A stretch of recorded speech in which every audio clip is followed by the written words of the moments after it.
friends. I hope that you'll be able to hear better now. In the last months, we have,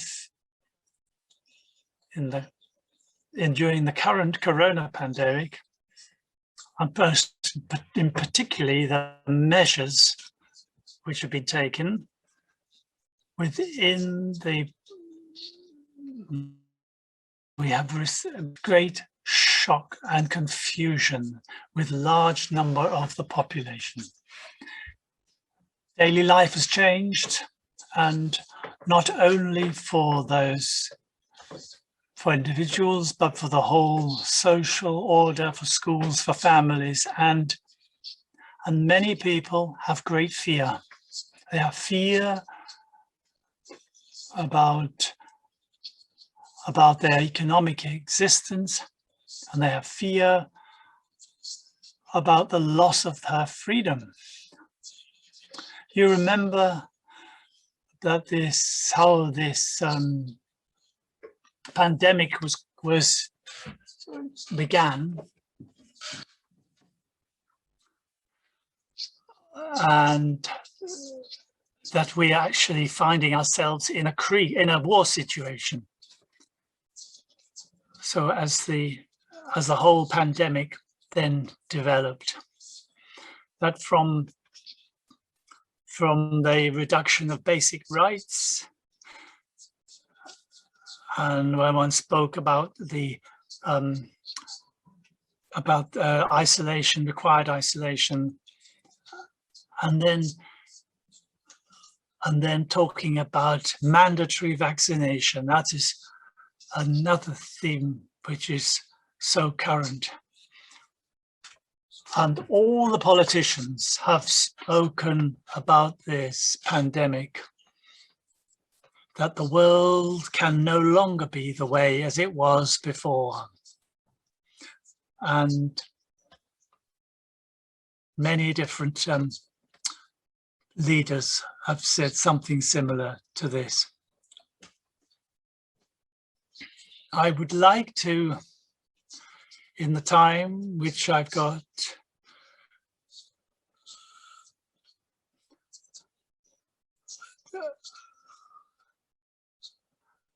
I would like to bring something to actually lead into the theme in more detail. And I would like to begin by saying it's not about giving a political lecture. In the center, the child is placed and regarding children and the questions, what can we do? What possibilities are available to us that the children can come through this when they've never had this kind of situation in the world before? I would like in the first place to speak about fear, about the pandemic of fear, about the panic pandemic in which we're all finding ourselves when we speak about the pandemic, when we can actually speak about the corona trauma. And when we look at education with regard to corona, and we go to have a look and see what can help in terms of anthroposophical emergency education. And at the end, we will also hopefully come to the theme about the development possibilities. Every crisis has an opportunity. And perhaps we can look at this too in the end. It was in olden times, in the Middle Ages, in a middle-aged town, an old woman stood before her house. And a man came past her and looked at her. She didn't know him. And as it was in those days, this was often the case, she spoke to him and asked him, "Who are you?" And they said to her, I am death. I'm going to bring death to the town, and I will take 1,000 people with me. He went further, and it happened the way he said. And when the time was gone and the pest had gone, the old woman went to the market to go shopping. And then she sat, and then she saw the man again passing. And then she said to him, Death, you have lied to me. You have said you would bring the pest to us, the plague, and you brought to us, but you lied, and it was 10,000, not 1,000. The death said, I have not lied. I have infected 1,000 people with the plague. The rest of them have died from fear.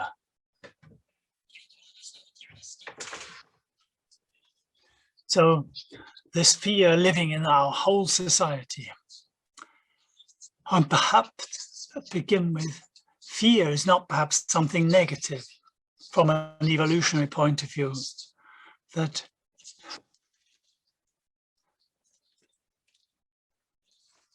fear is always something that we can warn us of danger, that we can activate emergency programs. Finally, something which we can think about.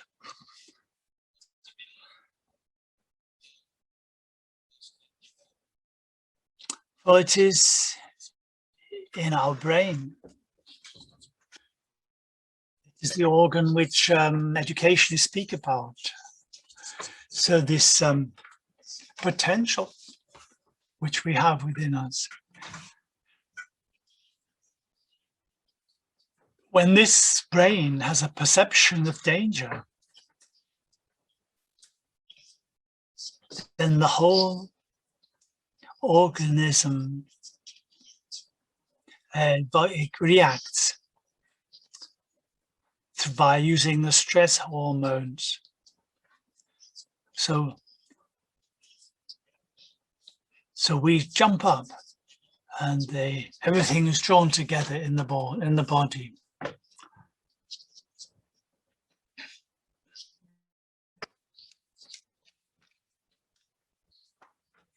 And with every hit, the whole organism is in struggle, on fleeing, and when nothing more helps, then we freeze into our whole biology. And all this is all an emergency program,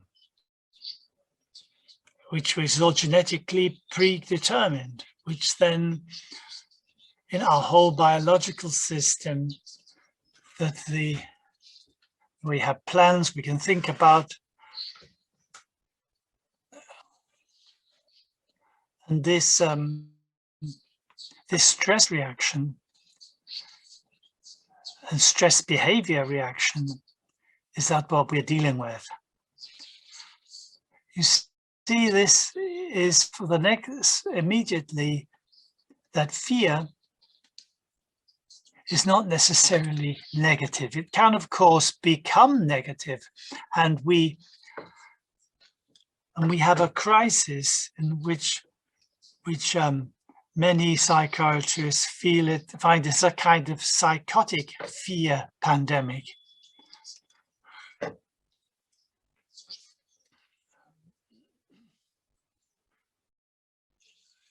In such a situation, there are completely different processes, since those which is simply planned for. And that is, I think, something which we can study in this crisis. I would like to enter into this question of fear a bit further. You see, we know since 28th of April in 2020, through a beloved minister, that the strategy of fear which we are dealing with, this was all part of the strategy. How we can come through this crisis. Then we find this famous sentence that as a strategy to bring into the population, to bring these pictures. Oh God.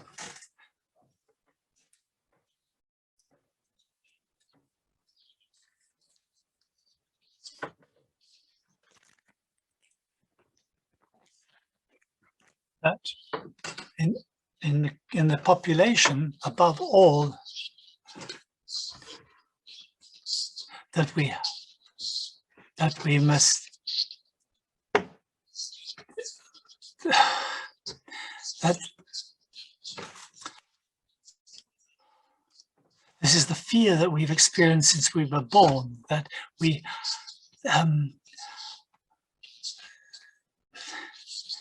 and this strategy is something which is being implemented to bring the fear alive.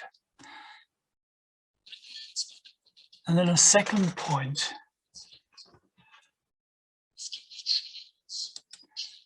there is nothing worse for a child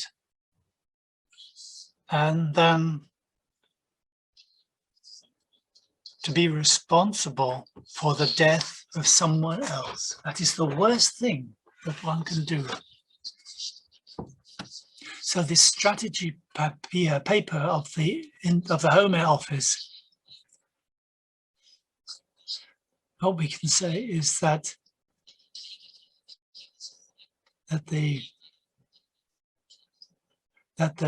he would be the one who could potentially kill Oma and Opa. And I know that simply this last point has been addressed. So the development of the child will bring harm, and that everybody knows who is anyway working with this thing. I don't want to go further in this, but I would simply like to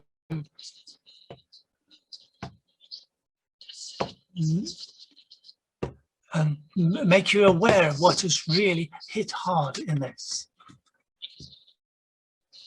Think about the pictures of Bergamo and in the intensive care units.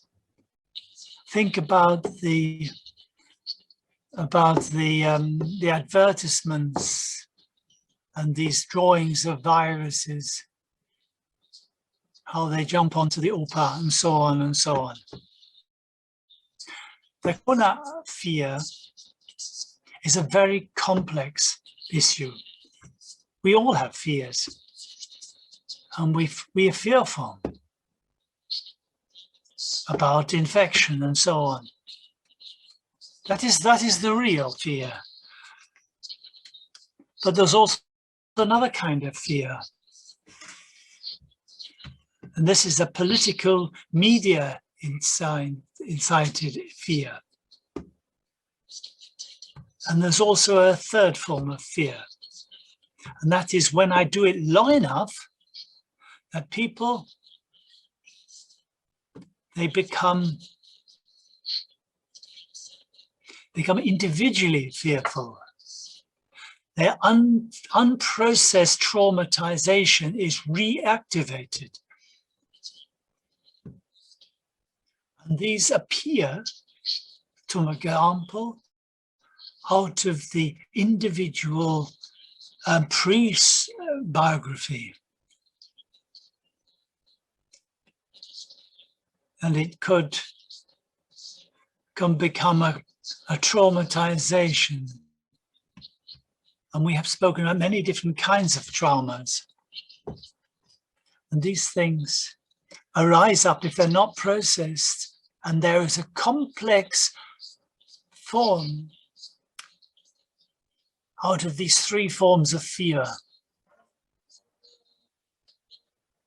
out of the individual sources within us. I could name others. There is the connective fears. There is the transgenerational fears. All these things can be woken up, and these then connect with one another to a complex. And it is this complex which can be fixed on a particular object, namely upon a virus. I could just as well fix it on a group of people who I would like to exclude, or perhaps on a foreign country that I want to wage war. You learn this about this in psychology, if you wish, in the first term. So what I would like to say with this, that when we are speaking from a fear pandemic, it is not so simple. It is a real infection. There are quite other deeper levels which are part of this, which are only focused rationally on one objective. One of the greatest themes with such a kind of traumatization, because that's what it is, I would just take one thing else, that when people,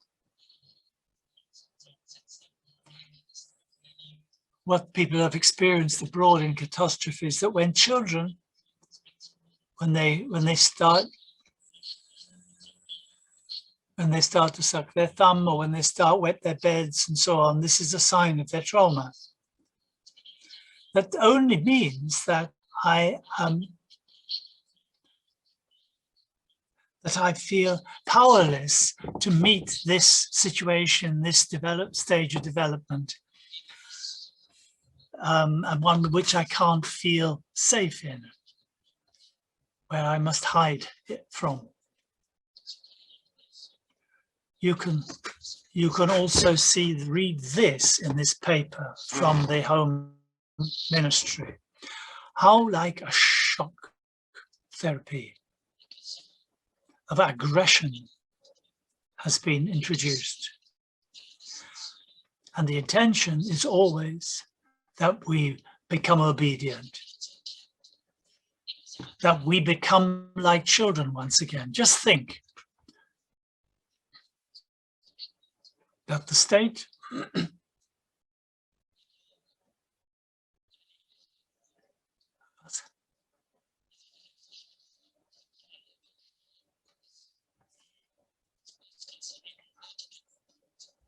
I don't refer to what our chancellor says was courageous, but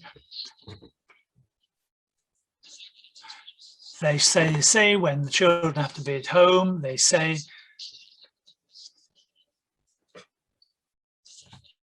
tell them what they can do, that, and when they can do whatever it is, and so on.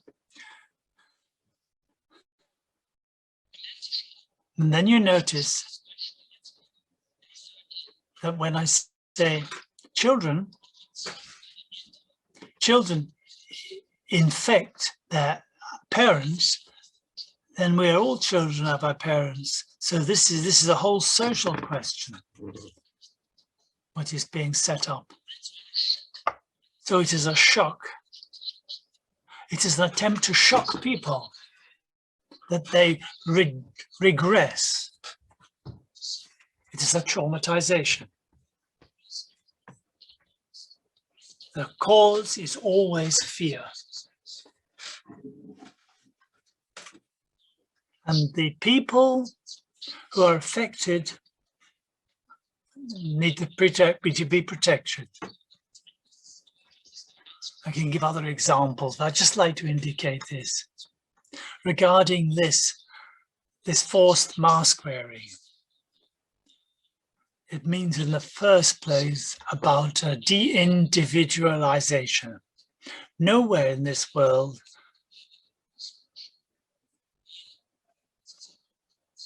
do we recognize the individual of a person more than in his face. In development process, our eye shows itself through our face. It is not so present. Putting a mask on is a de-individualization. So it is actually a regression.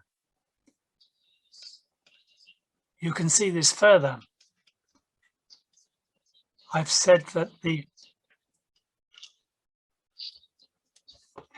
whole de-individualization.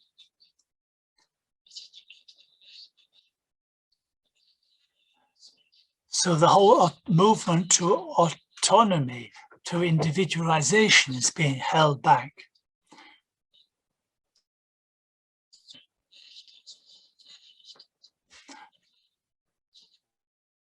That all this is being pressed back.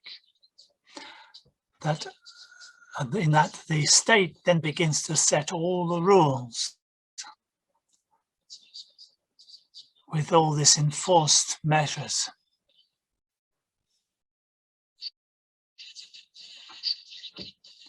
For these people who regress, means of course they need to be protected. And we all know that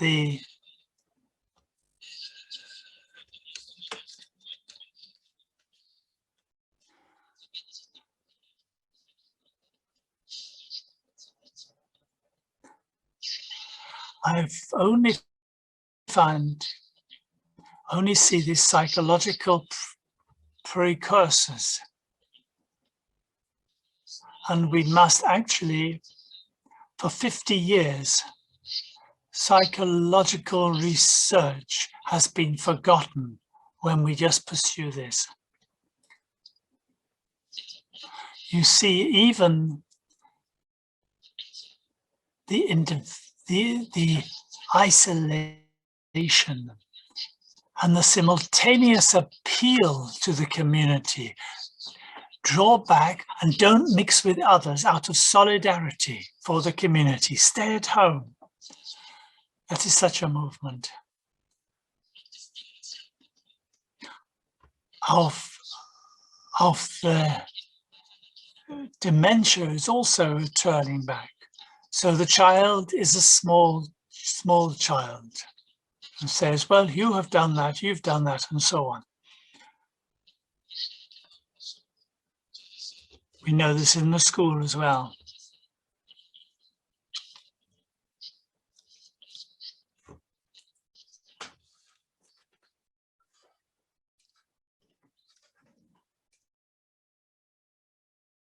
So the more this occurs, that is something was what is happening. And this we can observe both collectively and individually.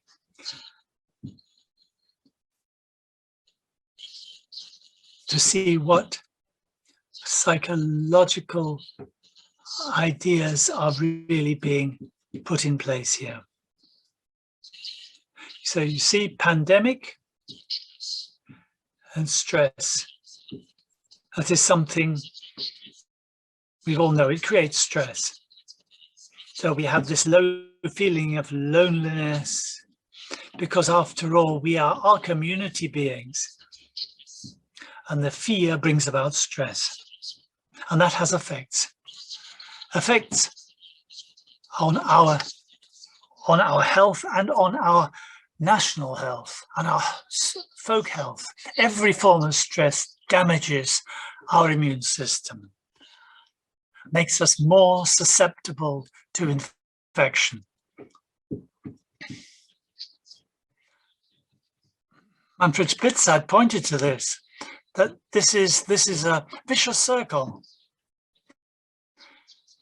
That with these isolation measures, you damage the highest, you bring about the highest level of stress, and this causes then that the immune system is damaged and therefore then become more susceptible to infection. And so this whole spiral of this vicious circle of ill health in society begins. For the measures which have been implemented in our country, where all the focus is on the pandemic. And here,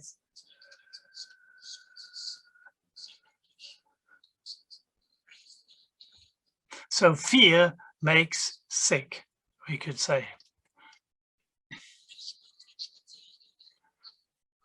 And when I follow Manfred Schmidt, then the main problem is not in the virus, but with this fear.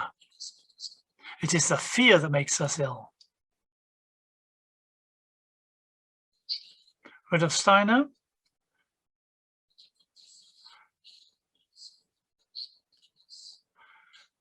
Had warned us of this narrow focus on the virus. And upon this very particular thing he had focused on, that when you'll fight on a virus, that then that the immune system of each human being or of the human of groups of people will be damaged, and the consequence ultimately will be greater through the measures taken to control the virus than the virus itself. And Rudolf Steiner was no opposition to using such measures. It is not simply an either or, but rather as well, this as well. And this is precisely this which is missing.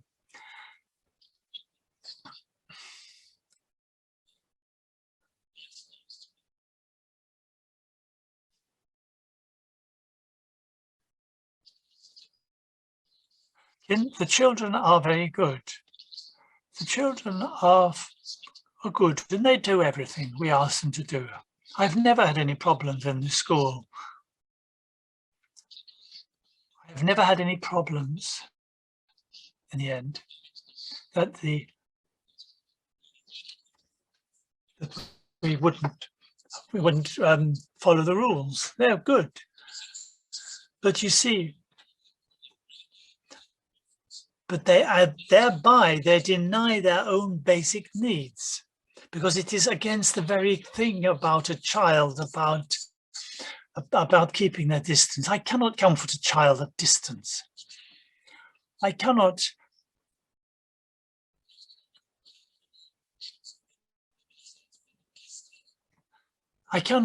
offer the child a development possibility if I speak about the pest all the time. Children can only learn to work with one another, live with one another, and in society when they are learning together, when they're allowed to be together. So the rules, the children have to deny their basic needs. It's not about simply I have a wish, but it is a fundamental basis of humanity. And what is happening now? When this natural basic needs of humanity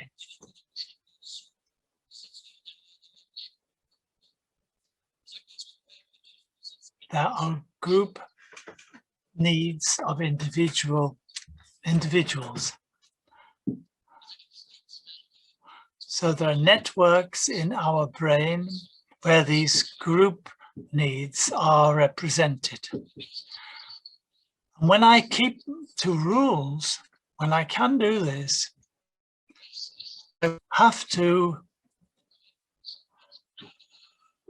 replace these basic needs with others. These are the getting habits. These are habit life. These new habits overlay the old ones, and keep obeying these rules is only possible when the whole neural network is formed. Then I sense the basic needs no longer. And when I carry this further, then I don't notice them anymore. Then I will no longer be able to imagine them in life. And if I can no longer imagine them, then I have no need for them in order to realize my basic needs. And then that is the condition of a robot. The robot has no needs. He doesn't feel anything. He doesn't imagine anything. That's why he can function so well. To have this, to be a human being, that is no great human being. And basically, it's about protecting the children. As a teacher, as a pupil, as a parent, to protect the children in their further development. That is what I previously read from the Bildzeitung. Then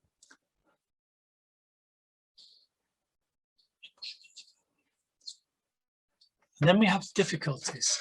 I have to say it more clearly.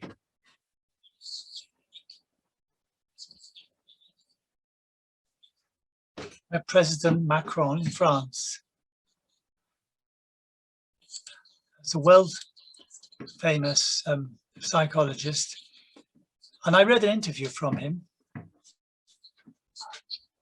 and we have said we've taken a conscious decision, a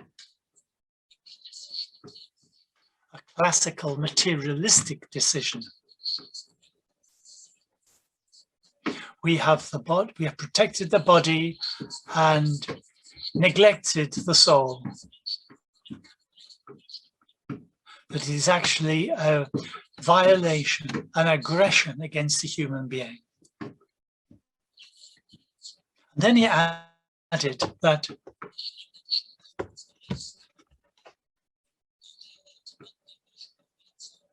youth will, through this, be ruined for the next 20 or 30 years.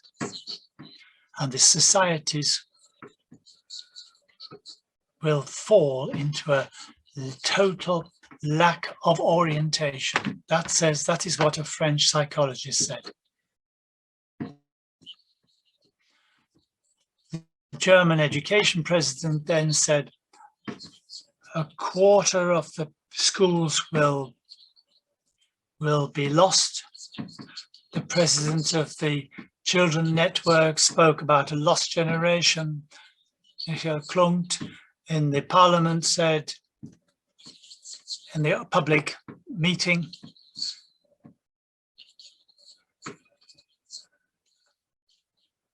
the government is accused of neglecting millions of children.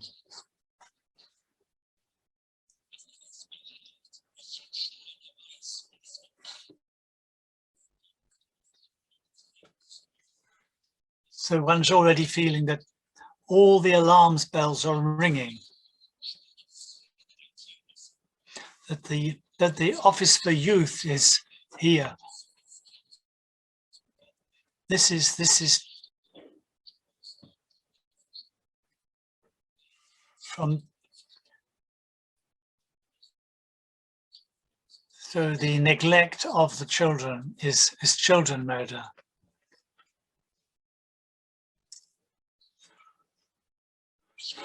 I would like now to leave out a passage because it gets too long.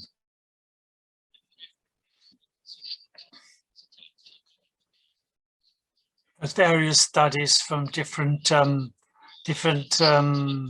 universities, which I could all quote.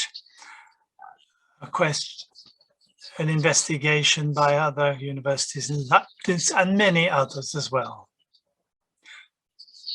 If you read these studies, read these research works, then you can say on the physical level, on the psychosocial level, and on the mental level, and on the society level, we can see the damage being done.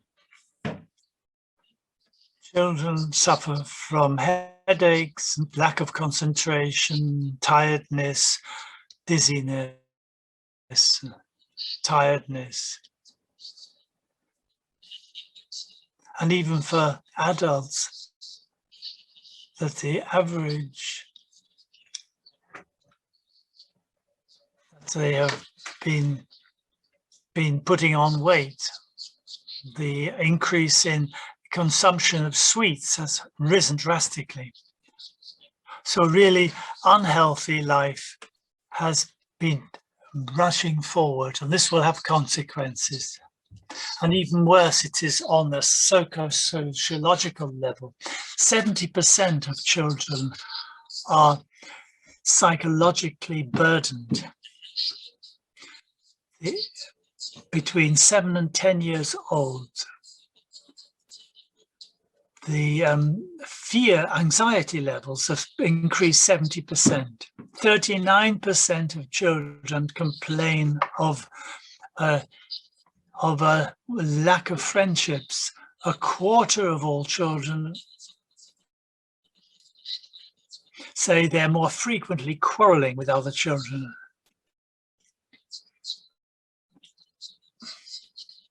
In a situation which up to then was not known among the parents. 69% of children find school far more stressful than it was previously. Bad behavior increases,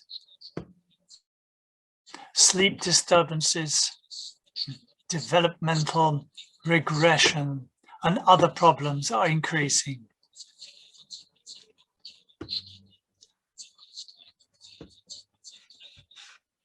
Boredom, 49% increase. 36% of children become less independent. They cry more frequently. And the worst came from the university. And all this is in Austria. 56% of children are becoming depressive.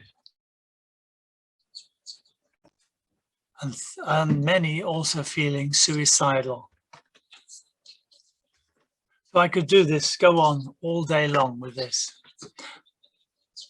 And of course, worst of all, it is by the fringe side, where the poorer members, people. And of course, with the refugees and so on. This is very clear that this crisis doesn't affect everybody in the same degree. We all know this.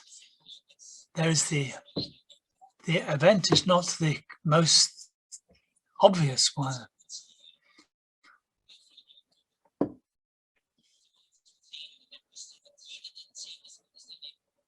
So when you have an accident of bus, every 10th one will be able to survive, and each one will have their own reactions. Some episodes affects nothing, so one of them nothing, but others affects everything. So we're very individual, and the individual factors in play here.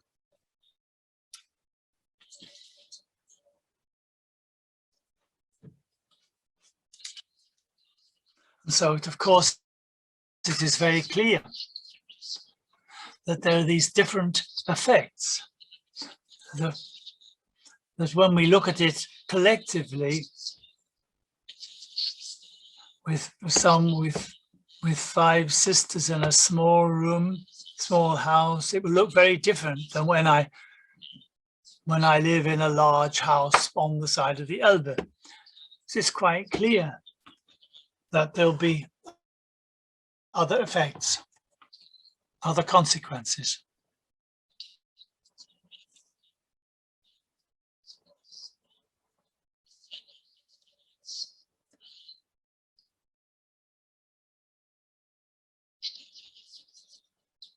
And this can be seen in all the studies that are on this subject.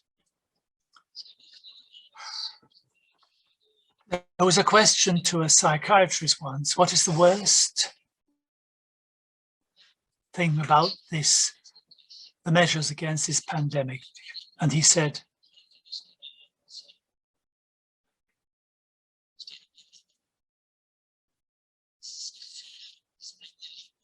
it is the feeling for one's own life is no longer there.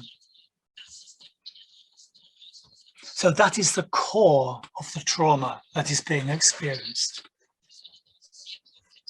which is a very complex course. About trauma, we've already spoken, quite don't need to go into more detail. It is the breakdown of a subjective situation, that our resilience forces are no longer sufficient to deal with it. We also have to know the different forms of traumatization. There's also the generational traumatization. There are the natural catastrophes. There's also man-made disasters.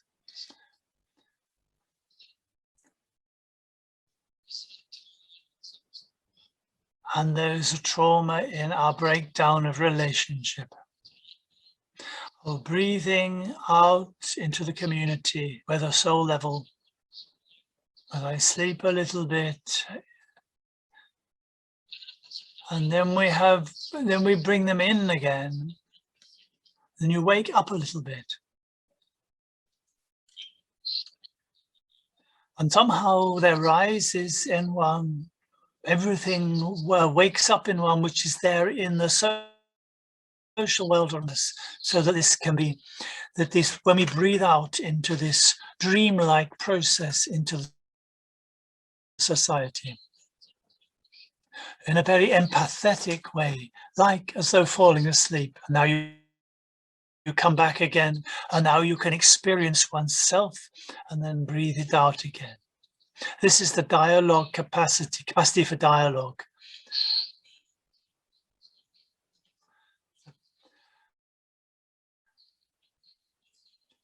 Just think what happens with fear, how one's drawn in strongly, and I can no longer bear it.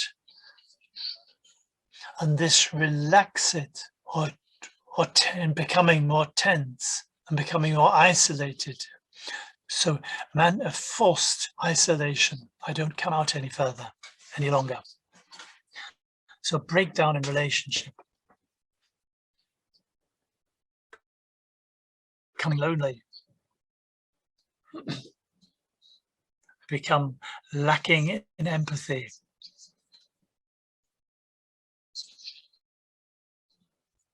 Psychological illness as well. And so you can see the body with split. I'm no longer fully present. I no longer feel all the parts of my body. On a vital level, it's upset. The rhythmic quality is gone. On the psychosocial level too, I can no longer take up contact. I show this disturbance in my behavior. Of course, on a spiritual level too. I no longer have a spatial surroundings with contact. The fear of touching or being touched.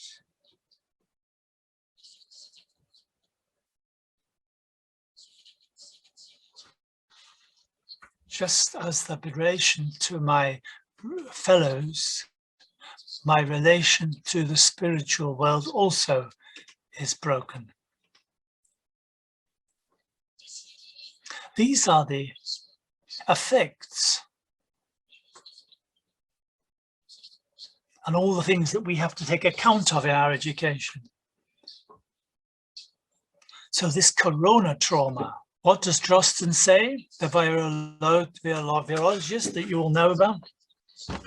That this is like a natural catastrophe. That's true.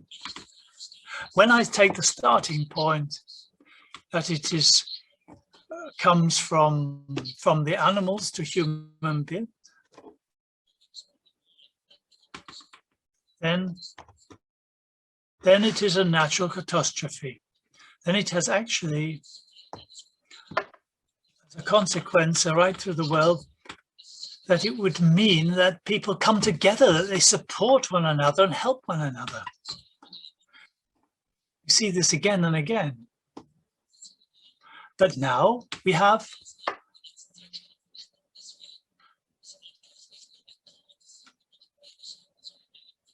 I've said that we have not a traumatization through the virus, but through the measures taken to fight the virus. And there you see, and that is a man-made disaster. That is a disaster made by human beings. And that has the consequence that splits and separation occurs. That is clear. When a person traumatizes me, then my connection to other people gets lost. As is the case with all sexual abuse, this is what happens. Now we see that with the corona trauma, we have a very complex situation between a natural catastrophe, if I take this thesis, and a man-made disaster on the other hand. So there is a complexity here. All this is the result of what we're doing. And something else which I have to speak very carefully, because it now goes into politics. Now, please see this as a psychodynamic process rather than a political one. So we see a man-made disaster between the perpetrator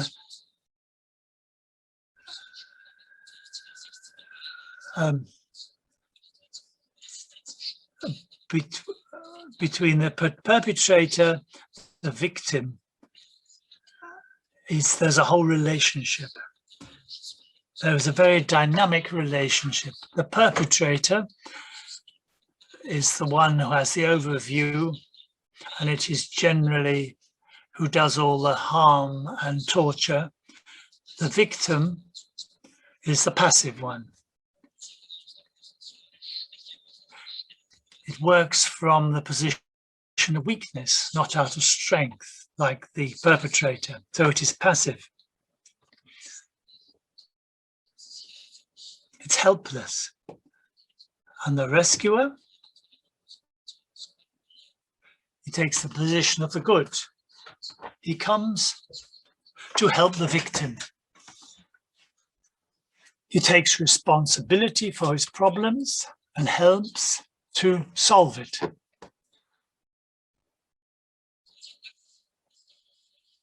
So that is the weft when we look at this in terms of trauma, and you reflect on this. And this concept you have to continue reactivate.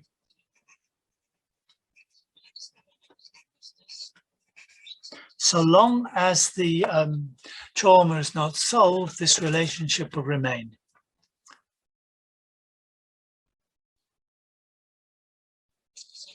What happens? A man-made disaster. We've all dealt with this again and again on the conference.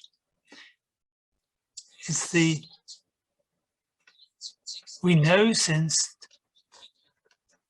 73 that the perpetrator in Stockholm who attacked the bank,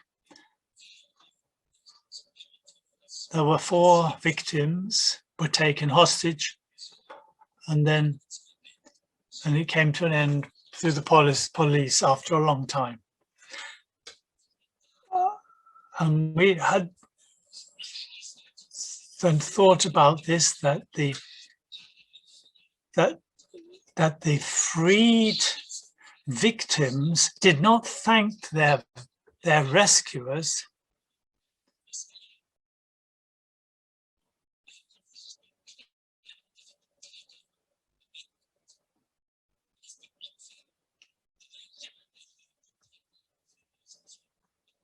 That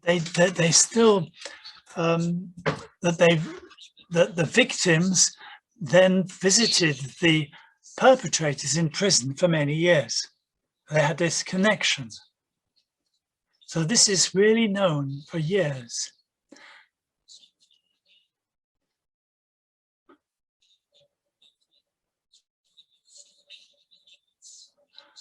That there's this mechanism of being put beneath the one who's perpetrator to actually be the victim.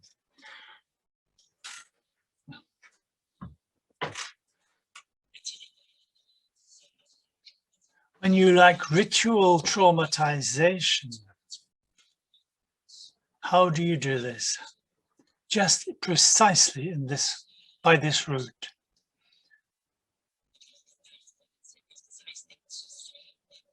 You have to ensure the breakdown of the ego identity.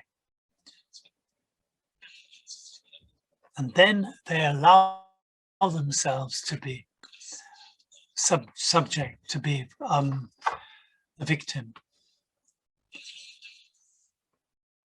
Then it is when we look at it in terms of the corona crisis, that there are many perpetrators. It's a man-made disaster. This is not a political, this is pure psychology here. I have the perpetrator, that is the state. That is the supranational organization. It's not necessarily criminal, but it's the one who does it. He is creating this pandemic. We are using various measures. And who is the victim? The population, not in the sense that they have been taken over.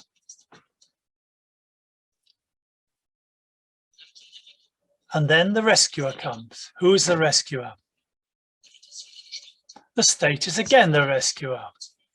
So it's a supranational organization. And now you notice that the rescuer and perpetrator become one in their relationship to the victim. And this is also an element in the trauma psychology.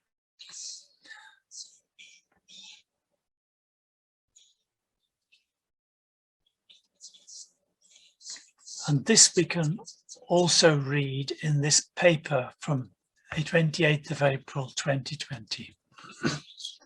Let me now come to pedagogy.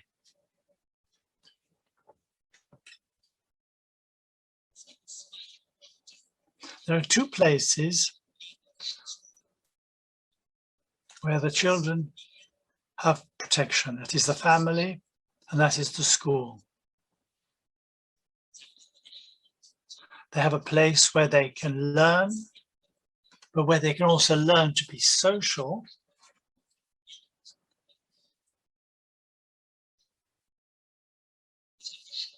And they have the school at the same time as the place to rely on, of structure, of connection. A very important place for socialization. And on the other side, you have the family. And now have a look what's happened in this pandemic. What has happened in the family? Home office being held, imprisoned, stimulated, even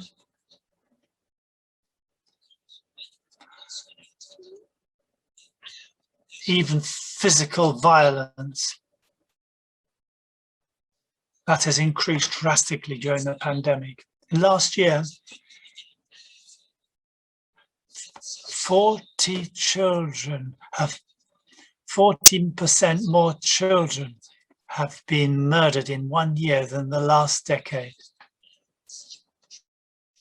You cannot talk about security.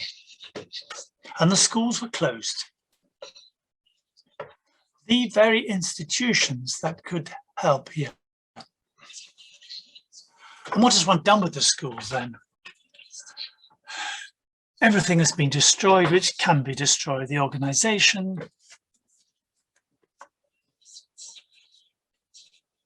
the social fragmentation, which has been taking place, half of classes allowed to come together and so on. End of all community events, the separation in all the different classes, homeschooling and internet teaching and so on, lack of movement, overweight, loss of speech. And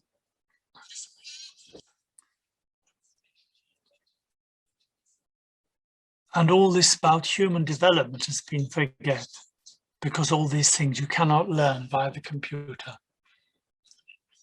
Because all learning processes are based on human relationship and exclusively based on human relationships.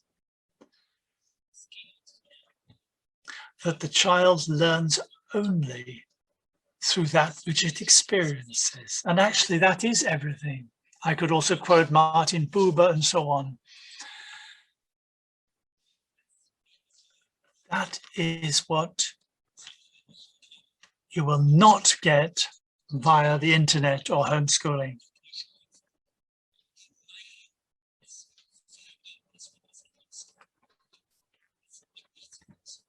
Nothing else is possible.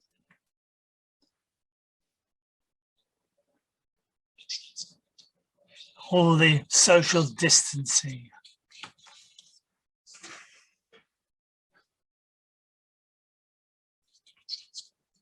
So social distancing, all this. So you could say the pandemic of singleness. The children have to be quarantined, kept apart from one another.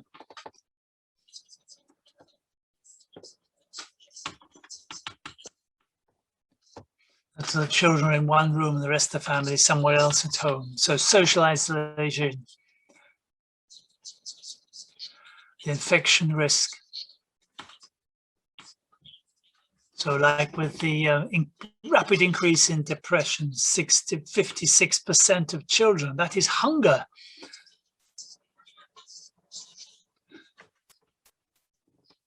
This can only occur with people who have not occupied themselves with child psychology.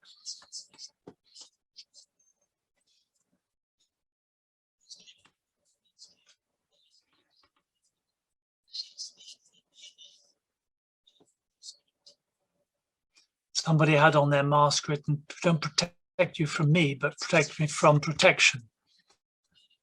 So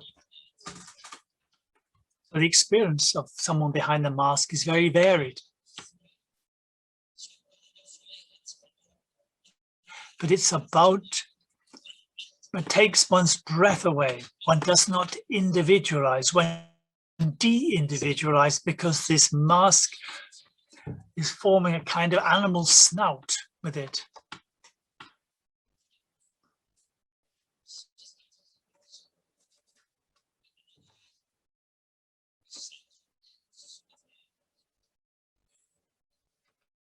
It is, I cannot always continually hide. I cannot show my emotions.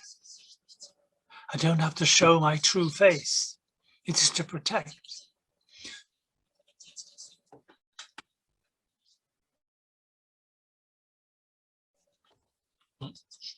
So this is like bringing one back into the adolescent age. So either you You hide yourself so you can't be seen.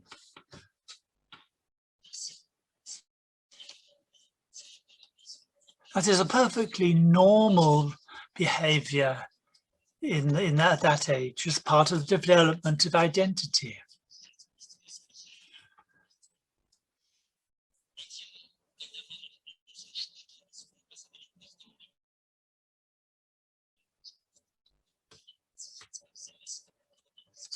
So what is actually happening with these masks? So that these individual questions which we are connected with this, we could expand this further. This threefold human being becomes fragmented, that we only see have the eyes, the emotional realm, and the will field is covered over. That is precisely parallel with this digitalization process. It is the same direction. And these we can only work with the intellectual processes, no emotional ones. Or in fact, or really no real emotional ones.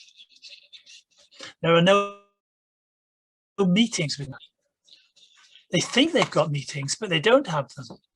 And that case runs counter to them. They think that they meet somebody there. In reality, they only meet themselves and a memory of the other person, of them, and their picture of them, but they do not meet the other one. And that is precisely the difference. What is happening here with you who are here present, that we meet one another. That's something we can go further. Now let's think upon the disinfection things everywhere. We have threats presented to us.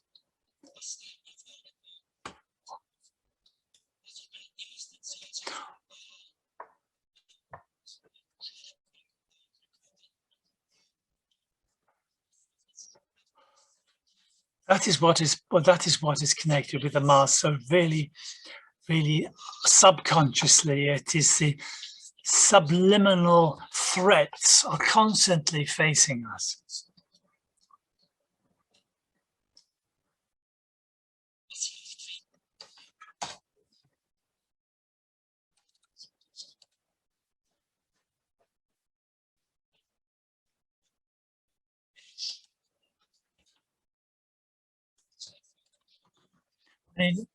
When I look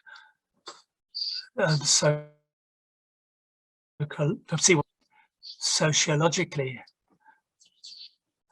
to look at ourselves, only aspects, then we see that the goal must be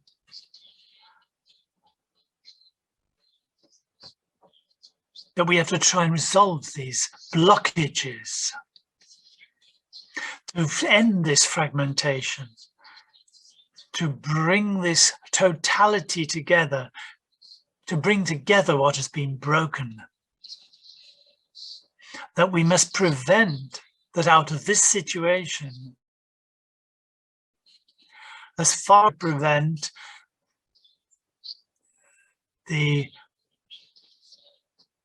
that the eternal suffering of people through this trauma.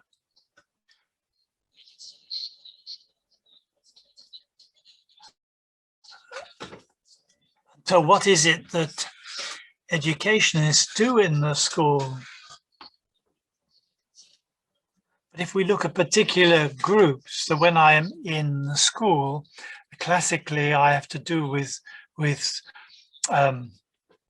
other colleagues, I have to deal with pupils, and I have to do with teaching. And if I ask now what helps and what can be done,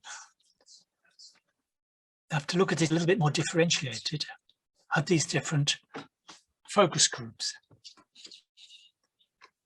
I would like to begin with the teachers. for a very simple reason.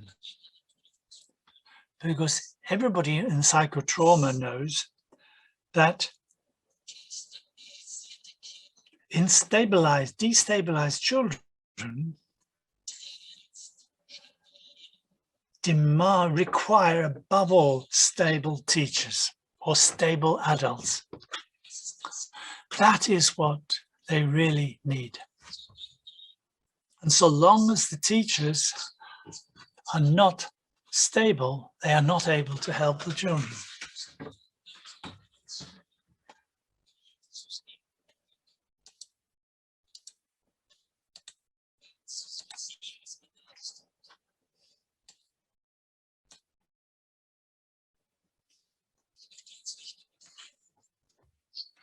I do not want to speak about the teachers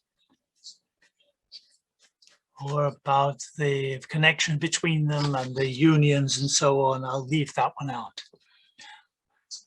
What we need for teachers is needs a way of becoming stable. So we know that all those who've been involved with this trauma psychology, that there are different stages that when we have to stabilize an acute situation. That is what every emergency worker knows. That's also what we know in our work.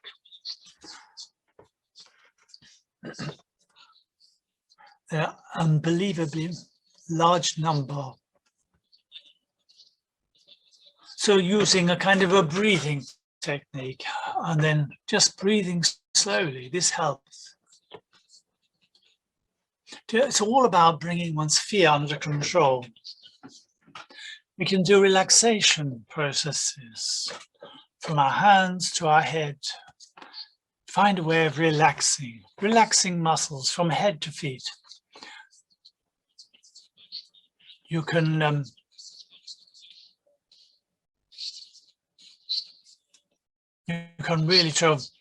really stand on the soil and then wait.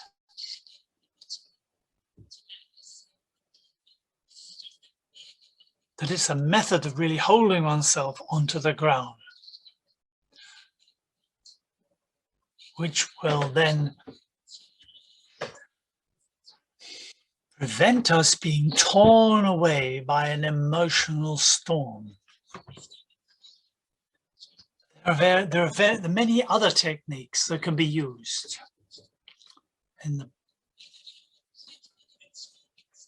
alongside the acute intervention. There are long-term ones too, where we begin to really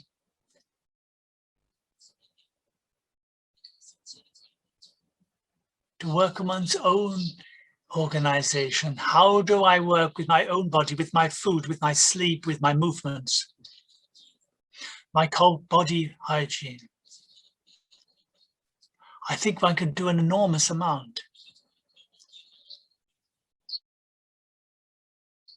Not simple hand washing and so on. The movement, every kind of movement.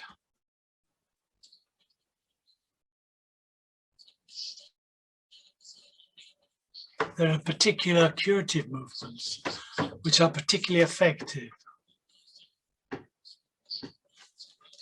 Rhythmic R and so on.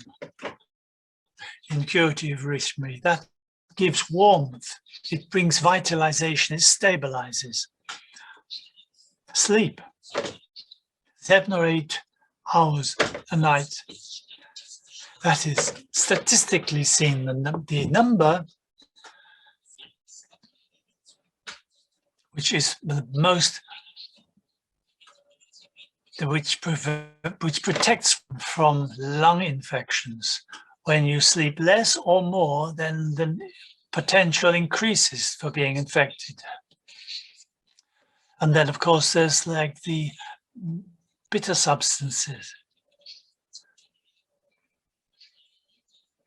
This affects one's whole mucous membranes, which resist us to various germs.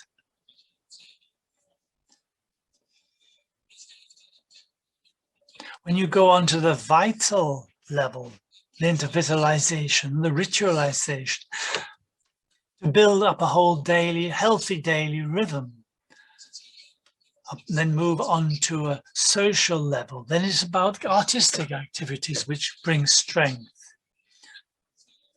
And this fragmentation of thinking, feeling, and willing to bring this together.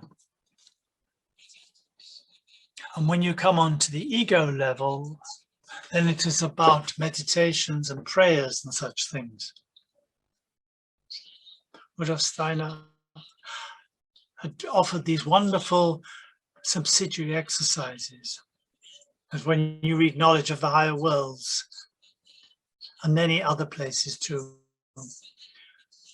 where he spoke about soul hygiene exercises, positivity, thinking exercises.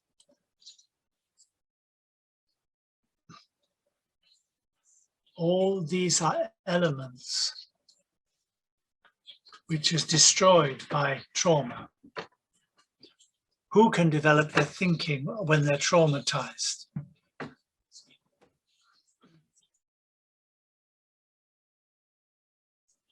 It is nobody has when you are traumatized.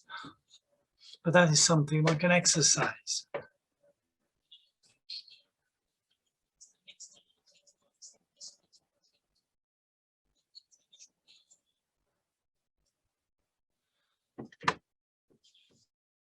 I know that when we sit in the meeting on Thursday night around 12, so at 12 o'clock and everybody wants to go home, and the colleague says at 12:30, half past 11, then I look and see at my cocktail and say, that's really know what I'm going to say. Does this have to be now at 11:30? We could then leave it.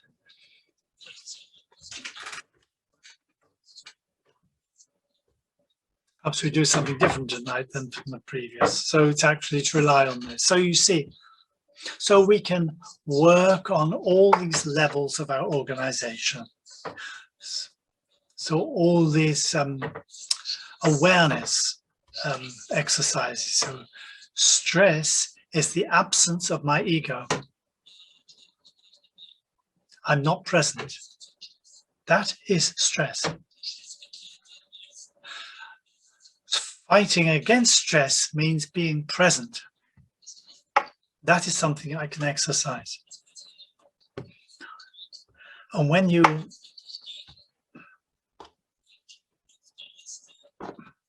look at the lecture of 1912 with the by Steiner, you can see lots of exercises, and it's all about this being present and how to strengthen this presence of mind. So much for this. When I now go to the pupils, there are 5 great things. First of all, it is about my inner attitude. The others have spoken about the trauma symptoms, and see how children have changed during the corona crisis.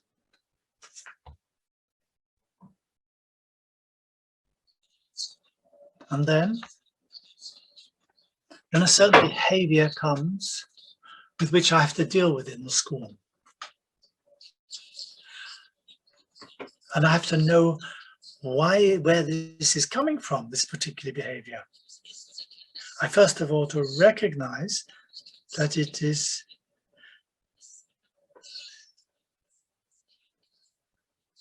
the method which the child has found in order to deal with what it needs.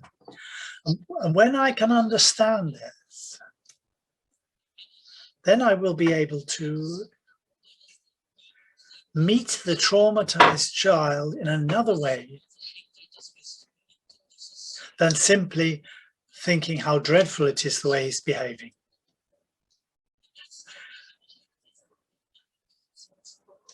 And that is something which I can really find a way then to be able to work with these pupils.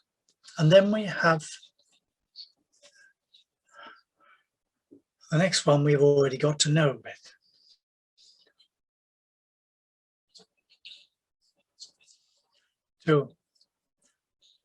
To release one's thinking and feeling attitudes, and to allow the thinking and feelings into one which one otherwise block it, so that it can rise up without being blocked. And this is what will be able to allow humanity to move into the future, develop into the future.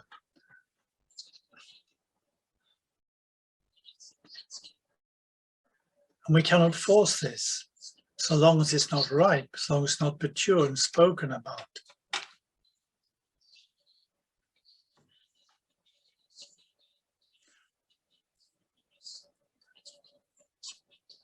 So all this speech which can actually lead towards the overcoming of this trauma situation. And if I can't do it through speaking, I can make use of art. All kinds of it. It's art and modeling and dancing and eurythmy and so on. Because art is an expression of our experiences, of our feelings, our sensitivity, without having to speak about it. We have to cultivate rhythm in order to overcome the traumatic shock. I have to cultivate the language.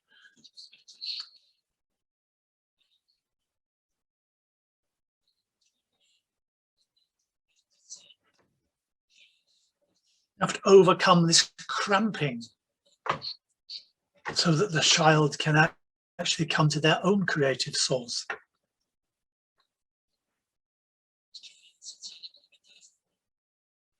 I can talk about social competence, experiential education, like Lucas Mahl has referred to earlier.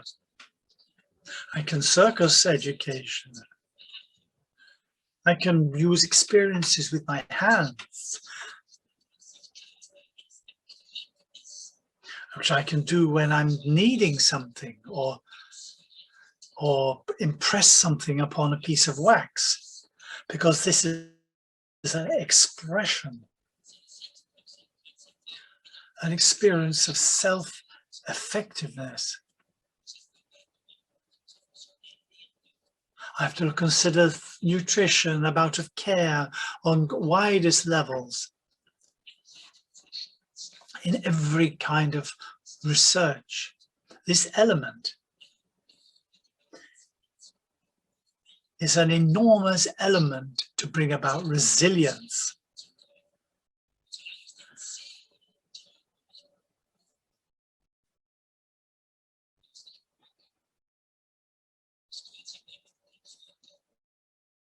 You cannot pass this one. You can study this with Viktor Frankl in his own individual psychology too. There is a third level. And this is not simply an individual method, but it is how we organize the whole school organism to make it into a secure place for the children.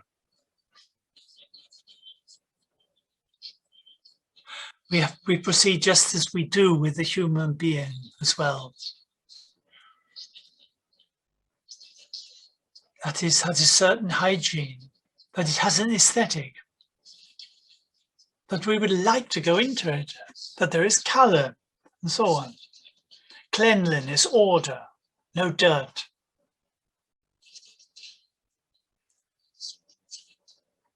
And on another level, how is this How is it there? How do we ritualize it? And on a psychosocial level, concerns care of relationships. Reliable relationships is precisely that which is not there in the trauma, where they become unreliable. These caring for relationships in the school is one of the few possibilities we have with this relationship trauma. And on the ego level, and to present positive pictures where the trauma brings this destructive potential.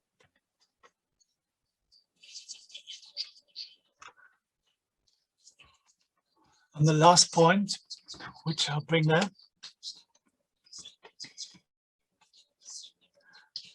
So we have a whole total concept of how we work with children. So how we go through systematically from protection and security on the basic level, on the basic security level.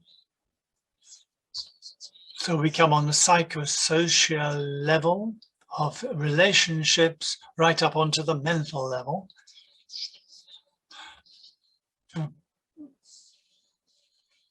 To overcome this trauma level, to integrate it in the biographies, to develop further, to that the developmental process is stopped through the trauma or through aggression. You have to really bring it back into movement so that it can progress. And now to the parents. So of course, understandably, there's also trauma. We have to bring the parents into this process.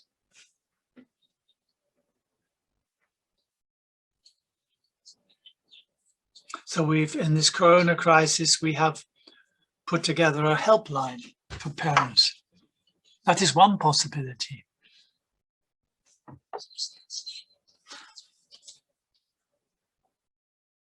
As a class teacher, you have to have contact with the parent's body. Through this contact, you have to explain what is happening with their child and offer them aids to help them at home to support their children. And just as in this case, schools needs to be a secure place, which it is not at the moment. And then also with the familia, make it into a secure place for the children.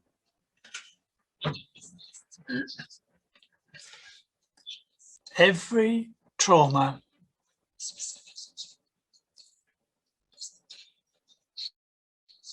is always a chance as well. We know that trauma, which cannot be processed, will lead to long-term destruction. Trauma has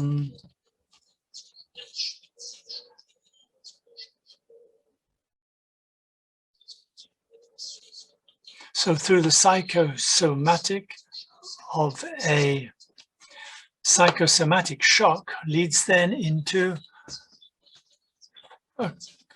cancer.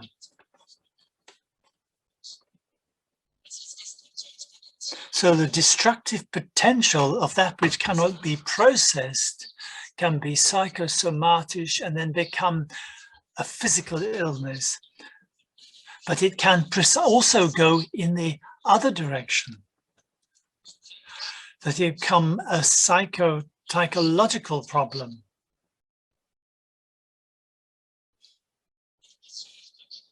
A personality disorder, and many other things too.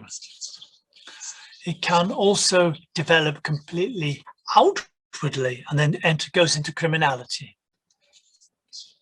So then there is violent criminality. That is something we all know. And that is precisely what we want to prevent through our trauma.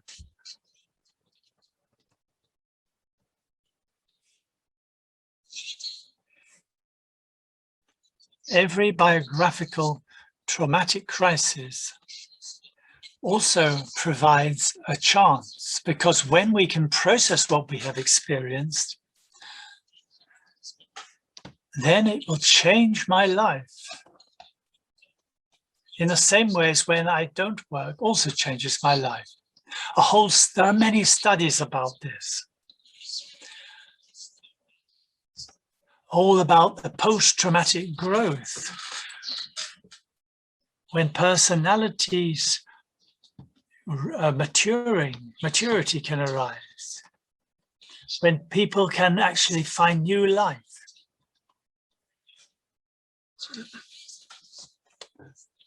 They can distinguish from the essential from the inessential, and they were previously able to do it. Relationships then become far more meaningful than they were before, and also religious and spiritual deepening belong to this post-traumatic growth. All of it becomes more depth, more seriousness, as it was before. We can speak about a personality development. And that is precisely what we want through our emergency pedagogy.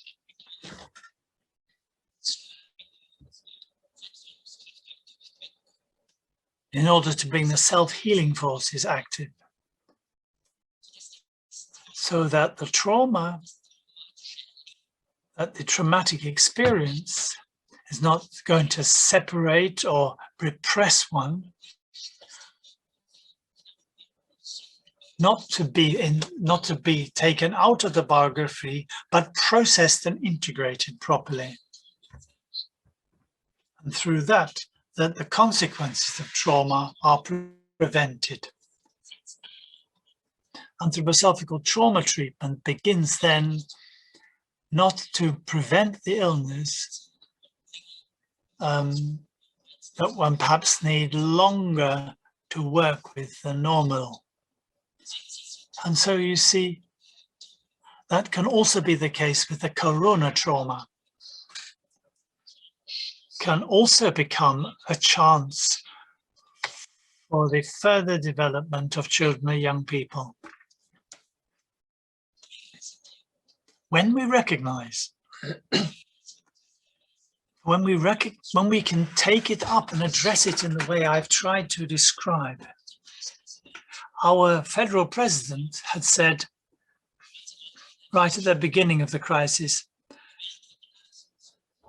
the world will look different afterwards, after this pandemic.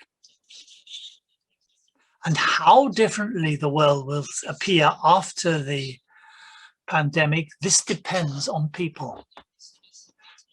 Because then it depends on us as to how the world of tomorrow will look.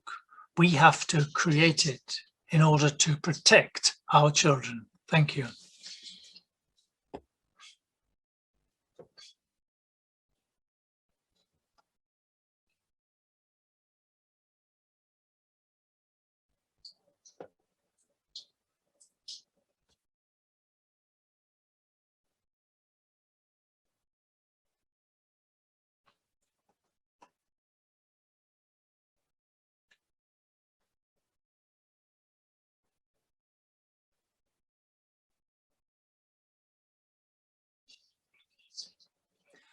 Whether there are questions?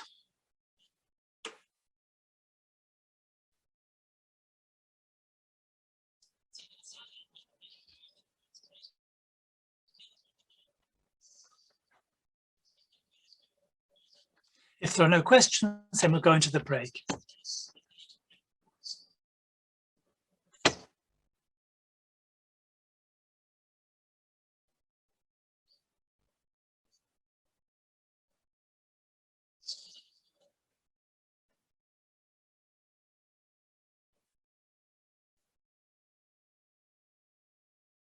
There's a question?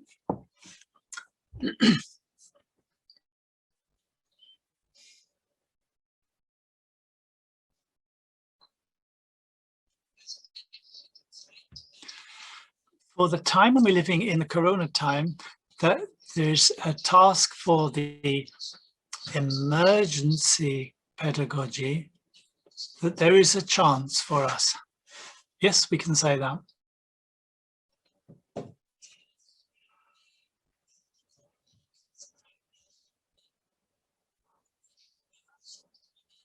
So from the beginning, the question was what we can, during this crisis, even when sitting at home with the children, what they can do in order to give the children chances to develop. We have a whole number of video clips which you can find in all different languages.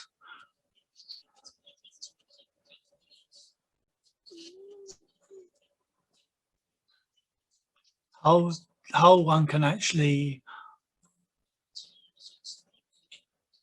make use of them at home.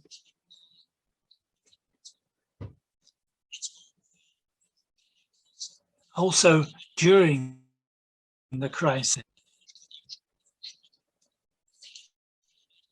And many other things as well. I could report here from the center where partially people were at home and how every day we had contact with the children. To be able to see how it is every day on all the different levels with the children. And I think these are decisive small steps that we can take. But we have the interest, found the interest for the children.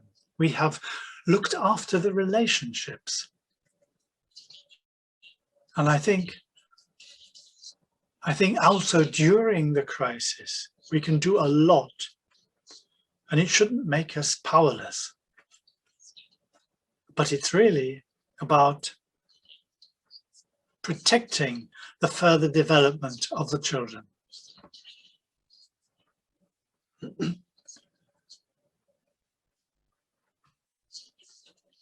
that is why it is also a suffering to us as to all the things we have to do in order to prevent the schools being closed, and at the same time, what we can really offer.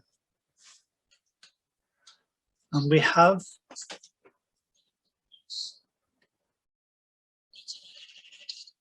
also had the possibility, the official possibility, to support children in crisis situations. We can also bring them into school even though the schools were closed. And then also that which we have a care. And we are actually the first in Baden-Württemberg who have been able to do this with a particular permission, which we managed to arrange. Is the average young person today prepared for this situation? I think it's similar to our adult population. We're not prepared for it at all. On such a thing, not. I've got to know anybody who could say that they were prepared for it. And of course, the youth is also part of our world today. we cannot expect simply that they will show more resilience, forces of resilience, than we are able to bring them through our education.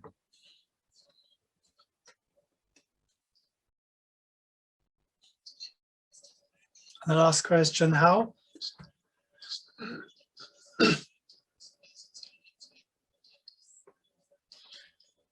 How do we work with people who are already deeply into the electronical media? We have to continue doing what we have been doing in a more even stronger way. What the psychologist Lamp was saying, one of the most brilliant German psychologists, he wrote a book on the road towards an autistic society. He wrote 20 years ago about this tendency and which way they would be leading. So this whole measures against the pandemic and this digitalization has actually had given this whole direction a great push, and is always in such a situation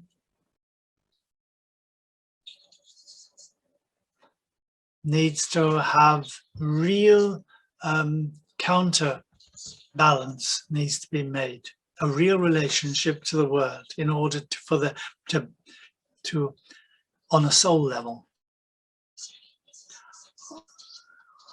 I don't say it in relation to technology. We must see look at the possibilities and dangers of technologies. And for children, before the 12th year, these technologies, everything which I know,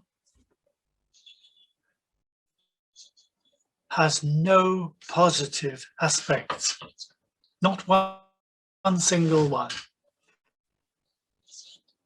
And that is why in this time, the children have to learn to come into the world.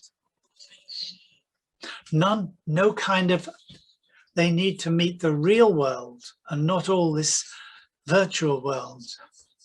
Everything else is a dead-end road, sideways, which lead towards a healthy development. And that we have to place something to counterbalance this, but this depends on the consciousness of the teachers, because they have the possibility of placing these counterweight. And if the teachers do not do this and themselves fall prey to this, then it will be difficult for the children too.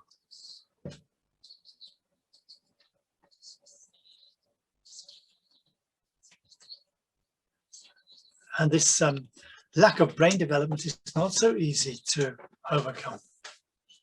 But it is not simple. That is why it's so important that emergency pedagogy begins at an early age. And then it is relatively simple. But when the trauma has really entered deeply into the brain, then help is possible, but extremely takes a lot of time and finance and input.